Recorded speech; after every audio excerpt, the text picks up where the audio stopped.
দেখো class 11 first semester পরীক্ষার উত্তর এই রকম একটি ওএমআর শিটে লিখতে হবে।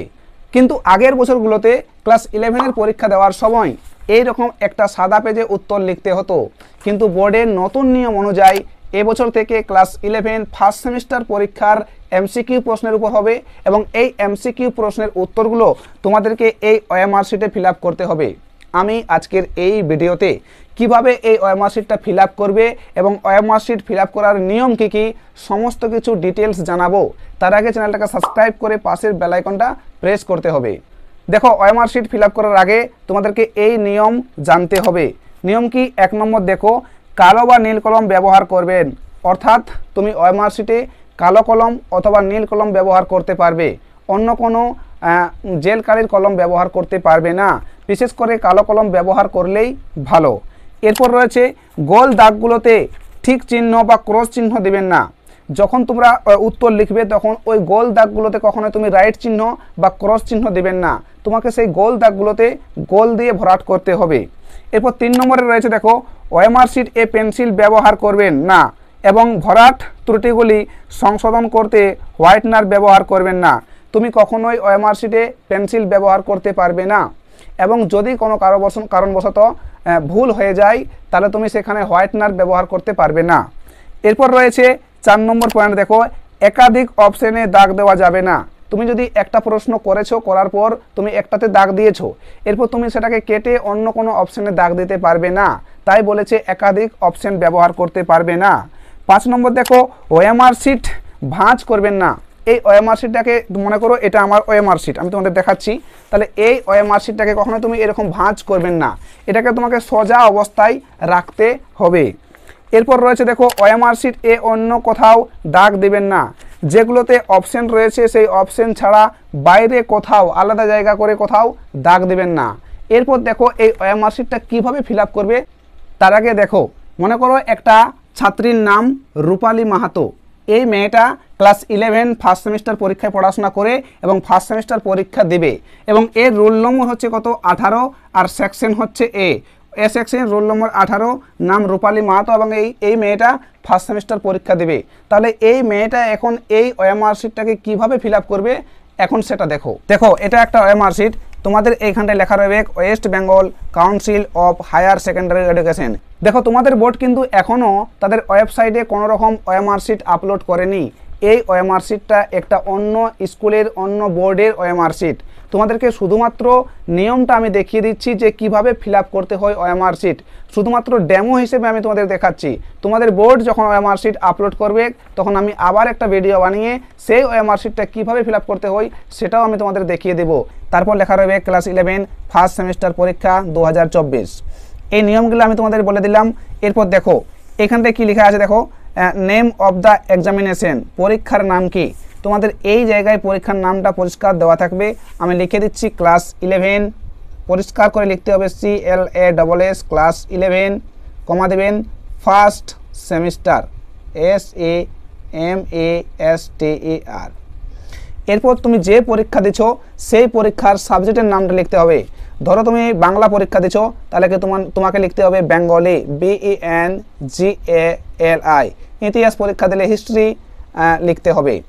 এরপর দেখো এখানে লেখা আছে name of the student in capital letter, বড় হাতের ছাত্রের নামটা লিখতে হবে। তুমি পরীক্ষা দিলে তোমার নাম লিখবে। আমি একটু আগে বললাম একটা ছাত্রীর নাম, কি নাম? রূপালী মাহাতো। তাহলে আমি লিখব রূপালী মাহাতো, RUPALI, বড় হাতের বলেছে রূপালী। এরপর মাহাতো MAHATO, পরিষ্কার করে লিখতে হবে। এখানটায় কিন্তু কোনো কাটাকাটি করা যাবে না। এরপর দেখো এই পাশে রয়েছে রোল নম্বর। সেই মেয়েটার রোল নম্বর কত ছিল? 18। তাহলে আমি লিখব 18। এরপর তোমাদের এই গোল দাগগুলো পূরণ করতে হবে। কিভাবে করবে দেখো, এখানটায় কত লিখেছি? 1 লিখেছি। তাহলে তোমাকে দেখতে হবে কোন জায়গায় 1 রয়েছে। এইখানটায় দেখো এই গোল দাগের মাঝে একটা 1 রয়েছে, তাহলে তোমাকে দাগ দিতে হবে। দাগ দেওয়ার সময় কোনো রকমভাবে দাগের বাইরে যাওয়া যাবে না। দেখো খুব সুন্দর করে আমি ভরাট করে দিলাম 1 নম্বর। এরপর রয়েছে এখানটায় 8, তাহলে তোমাকে দেখতে হবে সেই 8 নম্বরটা কোথায় রয়েছে, এইখানে রয়েছে, এবং এই 8টাকে আবার দাগ দিয়ে আমি কি করব? পূরণ করে দেব। দেখো খুব সুন্দর করে পূরণ করে দিলাম। কখনোই দাগের বাইরে যাবে না। এরপর দেখো এইখানটায় কি রয়েছে, ক্লাস রয়েছে।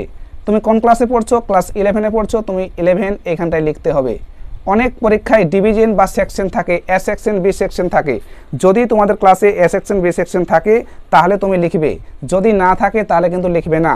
দেখো যে মেয়েটার আমি নাম বললাম সে কিন্তু ক্লাস এ সেকশনের ছিল, তাহলে আমি এখানটা ডিভিশনের জায়গায় কী লিখবো? এ লিখবো।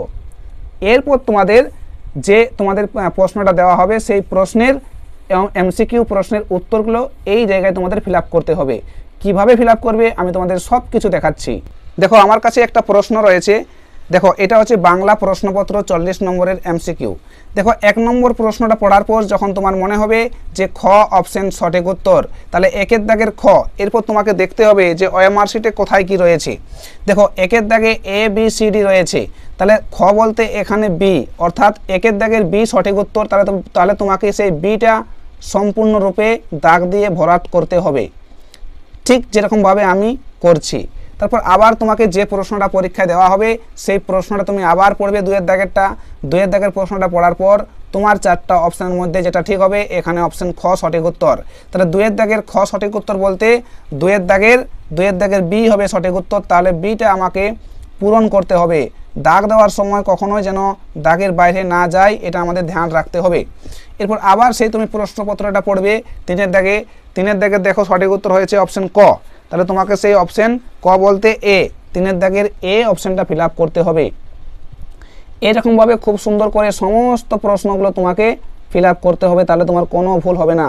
এরপর তুমি চারটে যদি না পারো তুমি সেটা পরে করবে। মনে করো এরপর তুমি 10 নম্বর প্রশ্ন পারছো, তাহলে তোমাকে 10 নম্বর প্রশ্নের উত্তর করতে হবে। 10 নম্বর প্রশ্নটা পড়ার পর যে অপশানটা সঠিক উত্তর হবে, মনে করো যদি সি ডি অপশান সঠিক উত্তর হয় তাহলে ডি ঘরটা তোমাকে পূরণ করতে হবে। কিভাবে করবে? দেখো এইরকমভাবে তোমাকে দাগ দিয়ে পূরণ করতে হবে। এরপর মনে করো তোমার 30 নম্বর প্রশ্নটার সঠিক উত্তর হচ্ছে অপশান এ, তাহলে তুমি এটা ফিল আপ করবে। কিন্তু একবার ফিল আপ করার পর কখনোই তুমি আর দ্বিতীয়বার ফিল আপ করতে পারবে না। মনে করো 30 নম্বর দাগের সঠিক উত্তর বি, তুমি ভুল করে এটাতে দাগ দিলে, তাহলে এটাতে আবার তুমি দাগ দিতে পারবে না, অর্থাৎ তোমার একইবার চান্স রয়েছে দাগ দেওয়ার। এখানে কিন্তু দেখো 60টা প্রশ্ন দেওয়া রয়েছে, যেহেতু এটা অন্য স্কুলের ওএমআর শিট তাই এখানে 60টা প্রশ্ন দেওয়া হয়েছে। তোমাদের যেহেতু 40টা এমসিকিউ প্রশ্নের উত্তর দেওয়া হবে তাই তোমাদের 40 পর্যন্ত তোমাদের এখানে দাগ দেওয়া থাকবে, এর বেশি কিন্তু থাকবে না। এরপর দেখো মনে করো তুমি 40 নম্বর প্রশ্ন পড়ার পর মনে করো তোমার সি সঠিক উত্তর হচ্ছে, তাহলে তুমি সিটাতে দাগ দিবে। এইরকমভাবে তোমাকে 40টা প্রশ্ন ফিল আপ করতে হবে, আর এইরকমভাবে ফিল আপ করলে তোমাদের আর কোনো ভুল হবে না। এরপর দেখো শেষে দেওয়া আছে সিগনেচার অফ দ্য স্টুডেন্ট, এরকমভাবে তোমরা সবগুলো পূরণ করবে। ঠিক আছে, আমি কয়েকটা মাত্র দেখিয়ে দিলাম। এখানটায় লেখা আছে সিগনেচার অফ দ্য স্টুডেন্ট, তুমি যেরকমভাবে সিগনেচার করো ঠিক সেরকমভাবে তোমাকে সিগনেচার করতে হবে। এখানে যে মেয়েটার নাম সেটা হচ্ছে রূপালী, সে রূপালী এখানে সিগনেচার করবে তার মতো করে। ঠিক আছে, সে যেমন সিগনেচার করে ঠিক সেরকম সিগনেচার করবে। এরপর ডেট, তুমি তোমার পরীক্ষার ডেটটা বসিয়ে দেবে। মনে করো 16 তারিখ 10 মাস 2024, যে ডেটে পরীক্ষা দিবে সেই ডেটটা এখানটায় বসাতে হবে।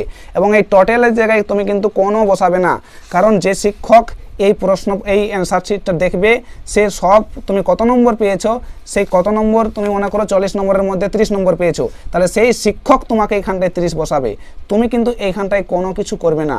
তো এই ছিল ওএমআর শিট ফিল আপ করার একদম বেসিক নিয়ম।